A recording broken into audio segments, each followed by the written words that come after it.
Hey, good morning. Welcome to my family room this morning.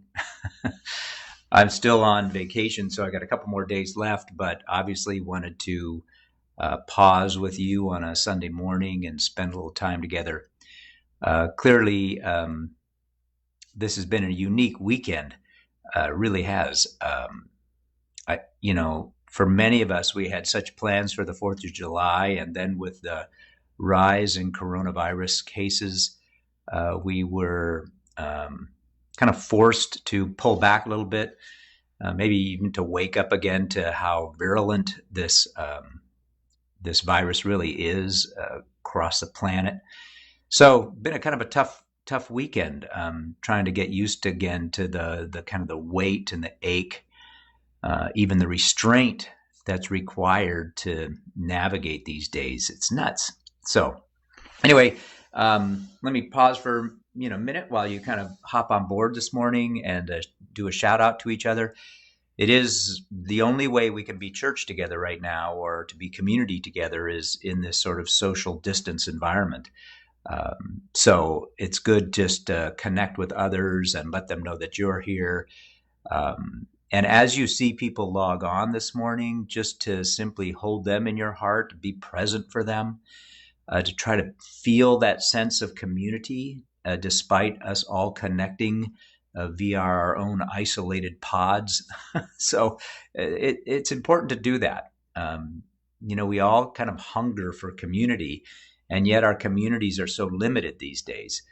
So having a moment to feel like your life is being connected in some way with another person who is gathering together in this live feed is just, it's awesome. I mean, it's one way we can be connected. So welcome. I'm glad you're here. I was thinking today, as I didn't have a lot of prep time because like I said, I'm kind of on break right now. I'll be back in the office on Wednesday. But I know for Lori and I, we were on vacation last week in Petaluma, and we're planning on doing the hike in Stinson Beach on July 3rd, sort of a way to kind of close out our time away. We were both kind of needing a kind of a change of scenery, and so decided to head up to Petaluma and do some bike rides up there. That last day, we were going to go to Stinson Beach and both chill out on the beach and then do the Dipsy Trail hike. That's a beautiful hike up there. And that's the day when the state determined that they would shut down all the parking to the public parks. So we could feel the sort of limiting power of this virus as people kind of got used to dealing with its rise in the public sector. And so kind of said, hey, everybody, head back home and chill out for the 4th of July weekend. Now, we weren't uber happy about that, of course. It kind of felt like, everybody on the planet is getting fitted with a pair of iron shoes and saying, slow down as we plod our way through this and, take this journey into unknown territory till you wear these things out. So put on your iron shoes and let's take a little journey together, shall we? I'm getting ahead of myself because I'm going to make reference to that play at the end of our time together today. I'm going to invite you, as you're getting settled in today, if you'd like to light a candle, to do that. And particularly because it's 4th of July weekend, as I hold my candle and invite you to maybe hold your own, I want you to think about that phrase in the Pledge of Allegiance, that longing for both liberty and justice for all. And when we think about liberty and this capacity to live our lives fully, we want that to apply to all of life, not just human life, but to planetary life as well. And so that Pledge of Allegiance that we learned when we were young, as we face the American flag, is sort of in my mind, at least a start of where we can begin as we think about how we navigate the landscape that holds us all. Can this landscape provide a place of liberty and justice for all?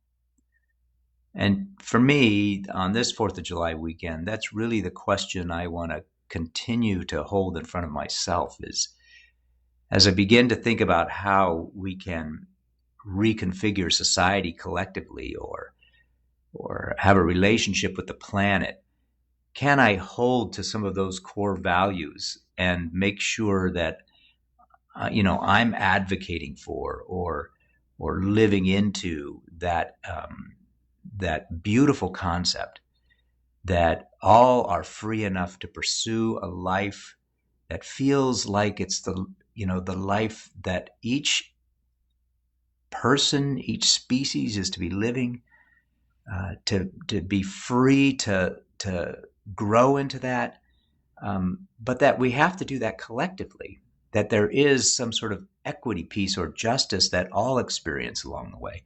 That to me feels like the goal. So I'd invite you to light your candle, and I'll hold mine for a moment. And let's just pause and take a few deep breaths. And today, particularly, given it's 4th of July weekend,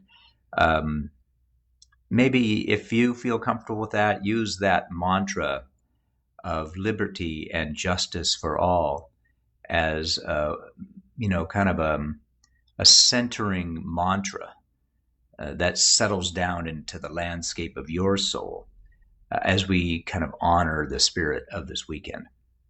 So let's just take a couple of deep breaths together and arrive in this place collectively, shall we?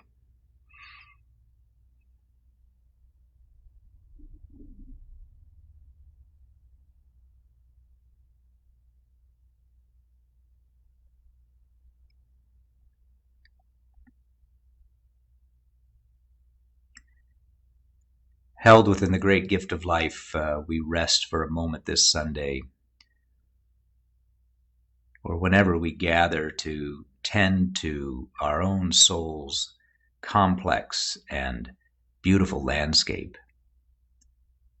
A landscape that finds itself connected to so many other hills and valleys, streams and rivers, peoples and persons around the planet. We long that not only within our experience, but for the experience of others in every time and place, that both liberty and justice might be experienced by all.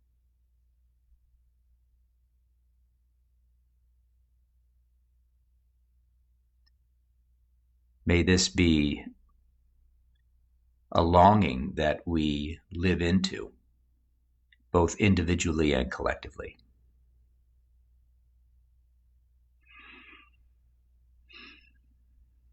So welcome.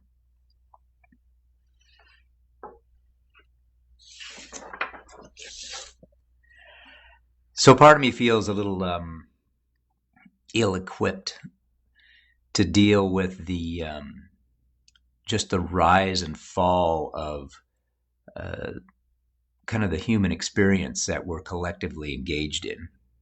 I was listening the other night when we got home from Petaluma to Trevor Noah and Jon Stewart, who had an interview together. And I was just so impressed, with the way in which they were framing the experience that we're all having together and thinking critically about it, bringing humor to it.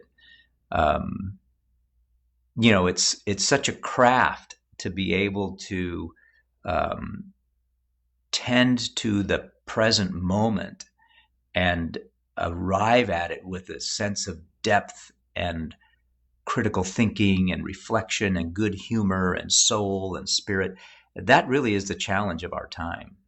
And I see so many people doing such a beautiful job at kind of guiding us into that, whether they be artists like Trevor Noah and Jon Stewart, or musicians, or theater, or visual arts, politicians even who are struggling to do that at their level, economists, medical people, philosophers, teachers. I mean, everybody's trying to do this. So there's a wealth of, I think, deep and beautiful insights to be attentive to.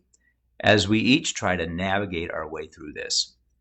So, I guess what I try to bring on a Sunday morning is how do we possibly tether this journey that we're on at this point in time, a crazy journey, frankly.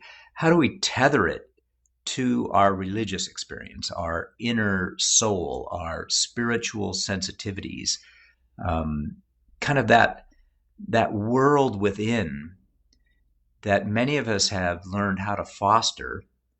How do we make sure that what we're experiencing finds time and place on that landscape? And so that's what I want to explore a little bit today. I've talked about that with you up to this point, and I have hopefully another little edge to bring to that today. Partly my thoughts today are inspired by the journey Lori and I took in Petaluma on our little holiday. We were both itching, like many of us are, for a change of scenery. We've been locked down at home like you are. I've not been going to the office for the most part, but working from home. Everything has been just isolated and centered, and we're all feeling a bit claustrophobic and wanting to get out, of course. And so as the state began to open up the requirements on social distancing and wearing masks and saying, hey, look, you can get out, but be careful. Be cautious about how you interact with other people and the kind of spaces you occupy. So because we had to cancel a lot of our trips back east and our kids had to cancel their trips coming out west, we decided that we would take a break and go up to Petaluma and do some bike riding up there. So one of the trips that we took on the bike ride was a trip that we had taken about 10 years ago. And if you're a cyclist, you know this route probably pretty well. It's the Petaluma Marshall Road. And it's just this kind of old county road that winds its way from Petaluma once you manage to navigate the old Wilson Hill all the way to Marshall along the coast. Absolutely spectacular ride, a tough ride, but a spectacular one. And this year, as we were riding it, I think because the landscape that I've been living on has been so tiny, I was really struck on the ride, not by the particulars, not by the specifics of the ride, but the grandeur of this wider landscape that we were on that was holding us, the rolling hills, the way the fog danced through the crevices and the valleys and dissipated in the hillside, the way the trees were shaped, the kind of the invitation to Tamales Bay as you roll over the peak of those hills and kind of watch the way it's tucked into the landscape. Just the broad, big, brushed landscape of it all was just mesmerizing to me. And it made me think that there are moments in our lives when we get this opportunity not to deal with, all the detail, but to see this kind of wider landscape on which we journey or on which our lives rest. And for Lori and I, on that cycling ride, as you slow down and feel yourself traverse this landscape, this wider picture or frame that holds you, it's just an awesome moment of placing yourself in something that's so rich and complex. And while it feels stable, you know that it has been there evolving and changing and interacting for generations. It really is a kind of a vacation moment, right? This pause in place that is so much different than the busyness of the places that we occupy day to day. And as I paid attention to that landscape, I think it struck me that many of us are traversing new landscapes these days. That Black Lives Matter has invited us to rethink the landscape of historic,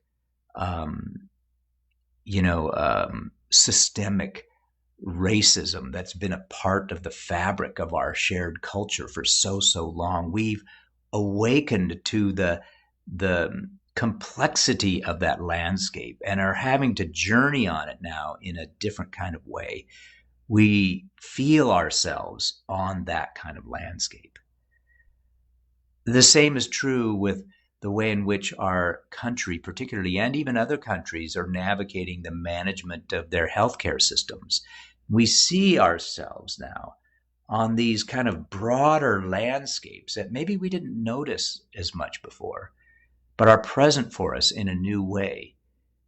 They're rich, they're complex, they have deep histories, and we also see that they have ways in which they have kind of let us down. I mean, we've seen the brokenness that's part of those landscapes too. We're seeing that more clearly. I think about the homeless encampments that I have seen pop up in communities, and realize that why did I not notice the depth of homelessness before until I realized on the landscape, these tent cities that people who are struggling to survive in our society are congregating on. And those are the kind of landscapes that we're navigating nowadays.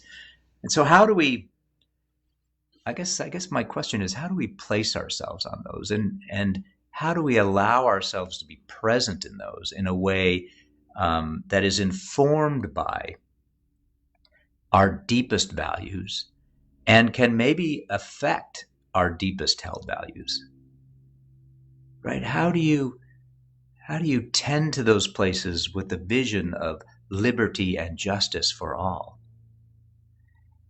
How do you traverse those landscapes in a way that resonates with the depth of your own soul? There's so much in our religious traditions that help us kind of think about how we engage in those wider spaces. I think about Paul Tillich, a great, actually Lutheran theologian, who used the phrase, the shaking of the foundations, as a way to think about what it means to be religious. Isn't that an interesting phrase? How do we shake up or feel the shaking of our foundations is in fact the religious experience. These are like kind of foundational experiences. Like we talked about, I think in previous weeks, sort of like these deep and heavy paradigm shifts. How do we think in terms of broader landscapes on which the human experience rests, and to feel the vibrations, the shaking, sometimes the breakdown of those foundations, and to begin to engage them in a meaningful way. For those of you who follow the life of Jesus, clearly he was someone who was shaking at the foundations of his own cultural context. He understood kind of the impact of Roman imperial power and tried to reframe the human experience not from kind of a Roman construct or even the religious construct that had been co-opted by Rome at the time, but tried to find a new way forward that he framed as God's kingdom or God's kingdom. He was definitely trying to think about what are the healthy kind of foundations or landscapes that can hold the human experience in a more meaningful way. And whenever that's your focus, if you agree with Paul Tillich, then that is a journey that is a religious journey or a deeply spiritual journey.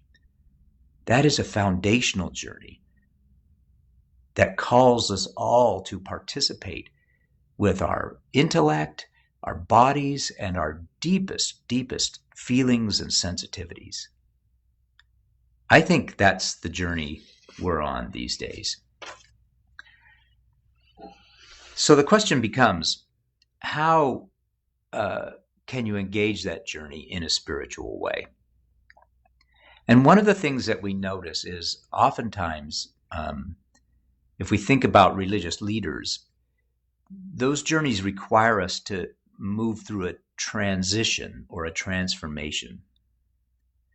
If you think about the Sermon on the Mount, which is an old a collection of kind of Jesus' best ideas that I think Matthew puts together or Luke puts together. The Sermon on the Mount, I can't remember which gospel it is, but the framing goes something like this. You have heard it said, X, Y, Z. This is the way it used to be. But I'm telling you that the new frontier looks like this. And in that sermon that is attributed to Jesus, it's this constant invitation to recognize previous landscape, but to invite yourself to live into new landscape. It is a transition, an invitation to transition. All the religious leaders are really ultimately asking you to kind of recognize maybe the dis-ease in the way we currently think about things, whether it be economics or race or sexual orientation and gender identity, vocation, education, healthcare, whatever it happens to be, to see the systems as they are, to recognize them clearly, see sort of where they're breaking down, and then this invitation into new territory. The other metaphor that you find often in the New Testament, you'll find this image of a wedding feast, and Jesus using the idea of never putting new wine into old wineskins, sort of this idea that all that calls us forward into new frontier just will not rest on the old landscape. So you've got to find your way into new territory. Whew. I mean, that is challenging work. Even this concept of baptism, there's this idea of, I'm calling you out from the old way of thinking about baptism by water, which is a kind of a purification ritual, and a baptism or immersion in the world of spirit, this kind of vibrant energy that's calling you forward. I don't care what metaphor you look at. Those are overwhelming challenges. And those are the challenges we are invited to explore together. Those challenges are the most deeply spiritual ones, or the most deeply religious ones. Those are the ones that ultimately, as Paul Tillich would say, shake at our foundations. So what do we do with all that? Well, in the next couple minutes, I want to kind of explore both two of the options that I brought up in previous times together, and then kind of invite you into a new one. And the two that we've talked about previously together is, one is just to hold that challenge, right? Don't feel like you have to, manage it right away, which is sort of my tendency. I just want to fix it, make it all better as soon as I can. I'm resisting that temptation and just let it sit inside. Let it sit inside in that mulling place, or that place where you ponder, that place where you wonder. Maybe you think about that as your soul. Just let it sit there. I think I use the image of kind of letting it bake in the oven. So that's I think an important piece that allows it to be spiritual, because it's not just trying to find a snap solution, but it's letting it saturate inside. So that, I think we all need to be doing that. The second one is kind of moving into solidarity with other voices and perspectives. We know that in what we think of or understand as post-Christendom, that there's just a rich diversity of ways to engage this challenge. And partly being in solidarity with the wider conversation that's happening around what might be the new way we collectively think about how we interact with the environment or our build social fabric or economic systems is to just listen to other voices, right? Allow those voices to be kind of prophetic voices for you. You don't have to buy it all hook, line, and sinker, but you're trying to allow for an ear, like that those who have ears to hear, let them hear. You're trying to hear the conversation in the commons, and you're fishing out the wisdom in that conversation and adding it to this place of reflection.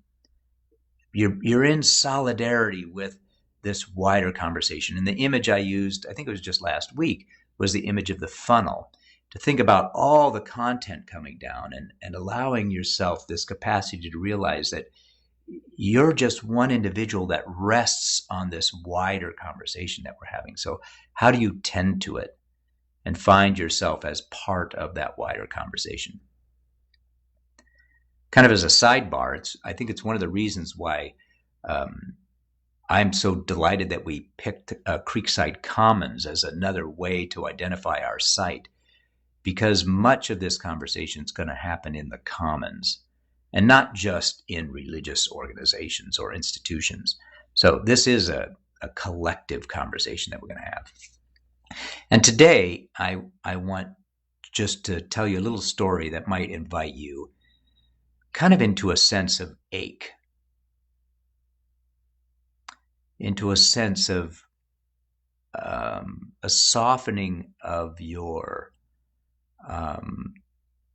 what would you call it? Like the perimeter of your life that, you're sort of having to stay kind of tight and closed down. So your perimeter is probably not that transparent or fluid, because you're trying to be in lockdown mode, but you're going to have to kind of have some porous openings to feel the agony of all this, and not be overwhelmed by the feelings.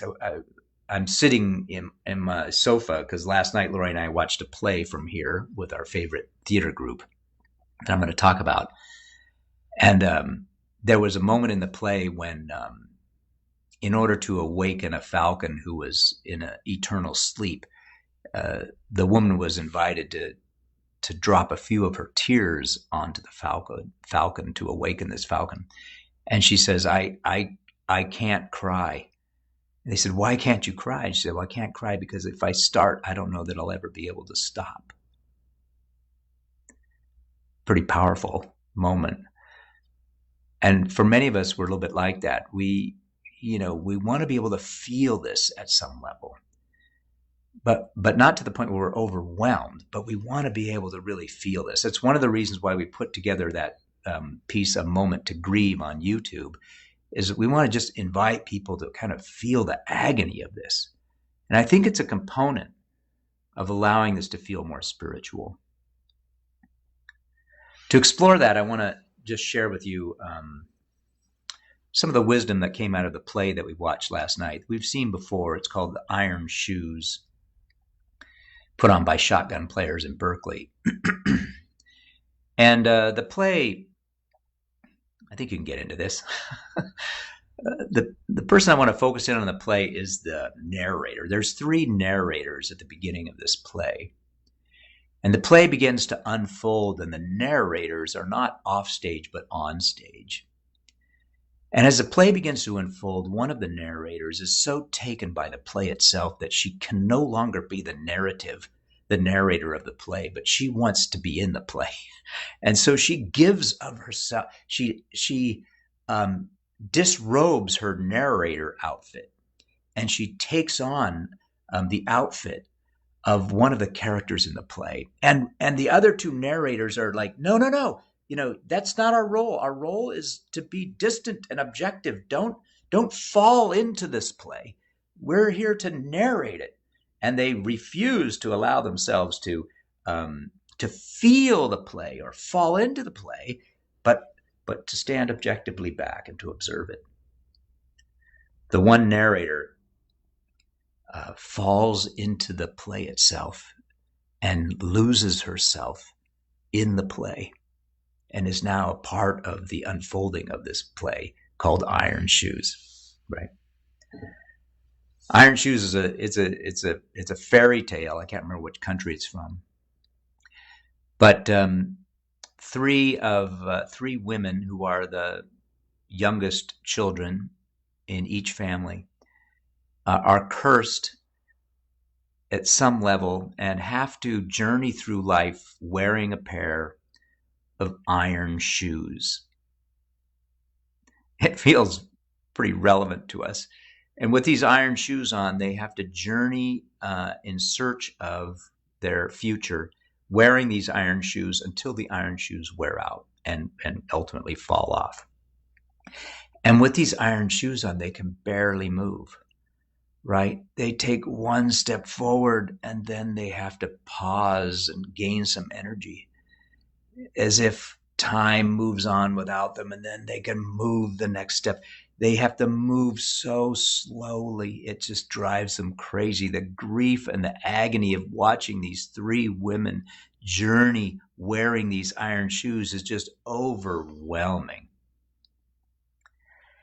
As they are burdened with these weighted shoes, as they seek either their relationships that they long for, or some insight that they're hoping for, or for one woman, a reconnection with her child. As they wear these iron shoes through this, the narrators are having to just kind of give them some encouragement, but can't get involved. And as the play unfolds, the one narrator who just doesn't want to jump in can barely take it. She just can't stand the pain, the agony, the tears, the loss, the kind of incapacity to have freedom. It just will not sit with her. And in Act 2, she says, "I've had it." And as Scene 2 unfolds, she's disconnected from the play altogether. The scene opens and she's in a swing overlooking the universe, and she's looking down on the women with the iron shoes, and she says, I'm checking out. I don't want anything to do with this thing anymore.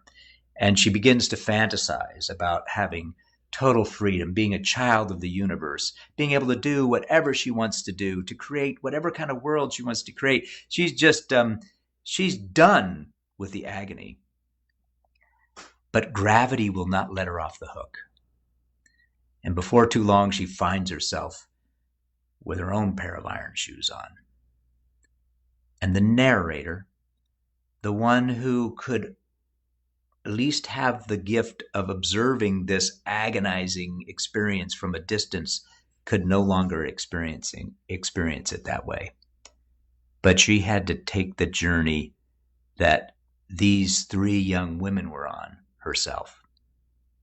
She had to feel what it was like to wear these iron shoes, to feel her life being so constricted by the weight of them, to feel the pain and the suffering, to offer up, in a sense, some of her own self-sacrificing, to give up her role and to experience life in a different way. And we watch then in the second half of this play as the narrator had to move through this agonizing journey. In the end, as the play comes to a conclusion, there's not a whole lot of resolution there. But in the end, the theme of the play comes out in this phrase: everything in the universe, it tugs on everything else. Everything in the universe tugs on everything else. So when you feel yourself begin to wobble, when you feel like you're being pulled off kilter, in that moment, you know you're not alone. An interesting way of framing it. It's not like there's a solution. It's not like there's an easy way out. But in the shaking of the foundations, when all of life is interconnected, you know you're not alone. Can you give your full self to the experience of that? Can you feel the ache and some of the pain of that? Trusting that that is, in a sense, what's calling you into a deeper engagement with the experience, with the landscape that is, in fact, shaking, with the foundations that are maybe more fluid than we'd expected, that need to be imagined in a new way. I don't know. But my challenge to you as you think about the next couple of weeks is not only to allow this experience to sit inside and percolate in that core place, not only to listen in solidarity to all the voices who are trying to bring wisdom to this experience, but also to feel it, to be willing to slip on your own iron shoes, feel the pain and the suffering that's going on as we engage not only in the pandemic, but in all the shaking, all the rattling that's going on in the way in which we think about our world. I think with some of those pieces in play, there is hope that we can awaken to the ideas that remind us that we're all interconnected to one another, to Earth systems, to something maybe mysterious and deep that we don't quite understand. And we can feel it in our bones maybe for the first time. Those are my reflections for this morning. I don't know if they're helpful, but it gives you some insight into kind of what's stirring in my heart and soul about this whole thing. And I hopefully give it to you on a Sunday morning as a way to kind of reflect just briefly enough to keep moving forward into the kind of the many and multiple new frontiers that seem to be calling to us all, and in a way tugging on us so that we all feel a little off kilter, off balance, so that we all are wobbling a bit. And in that wobble, we know we're not alone. We know we journey together. All right, I'm into that. Okay, a couple of announcements here for y'all. Thanks for chilling out with me this morning. Like I said, I'm still on vacation, so I'm not saying I just threw this together, but I had to piece it together based on things that were happening this week while I was on holiday. So next week, I'll be in the office starting on Wednesday. And one of the things that we're going to launch on Wednesday is a study of the book of Mark in very small pieces. So Wednesday at 11:30, we'll put a link to the Zoom meeting on the website, oslc.net, and you can jump onto that. We'll also publish that on YouTube. And the reason why we're using Mark is Mark's gospel is incredibly unique. It's the first of the gospels. It is if you will, an attempt at a new literary technique in Mark's time that co-opted the methodology of the Roman Empire to kind of use a propaganda technique called glad tidings, a way in which they highlighted all of their accomplishments from their place of power. And Mark uses that mechanism to say, I've got another version of glad tidings that might create a different kind of way that we can live together. Mark is shaking at the foundations of his time. Mark is trying to move mountains, and we're going to explore how he does that. So, because we're all moving mountains these days. So next Wednesday, 11:30, we're doing that. Wanted to thank you all for filling out the ballots. So we've got a budget for next year, and we have a new leadership team. You'll hear more about that coming up down the road. So thanks for responding to that. We've got, we reached critical mass in order to make sure that passed. On the 22nd of this month, the COVID-19 team will be meeting together, clearly because of the spike of cases in the virus. We're going to have to rethink about when we meet publicly. So there'll be more information on that coming out. Right now, the synod that we're a part of is just recommending that we just hold off with any face-to-face gatherings until early September. So that's their current recommendation, or till September. I just don't know what's going to happen, but we'll try to wrap our heads around that and get back to you as soon as we can. And then before I kind of ask you to shout out to each other, again, just a note, Martin Morley continues to provide music for us each week. He's picked out a piece for this week. So pay attention to that in my live feed, below my live feed this morning. Listen to that. But Martin's on sabbatical for a month and then some vacation time. He'll be back sometime in August. So I'm sort of on my own for the rest of July here with you. So that's what we'll be doing. All right. And then, given all the stuff we talk about, I know that can be distracting sometimes to write some notes to each other and try to listen to me and read people's notes. But I think if you've got something really thoughtful that occurred to you as we had this conversation, please post it. And then I would encourage people to come back to this post, this feed, which just stays on my Facebook page, and kind of look at what other people have said. That's something that I do on Monday or Tuesday of each week. I go back and I look at this and I read what people say, and you can read what people say and kind of use that as my own kind of like a spiritual practice, almost like a wisdom piece to help me move into the week. So if you've got thoughts and insights, feel free now to kind of post those up, do shout outs to each other, and then come back and revisit this and take a look at what people said. Okay.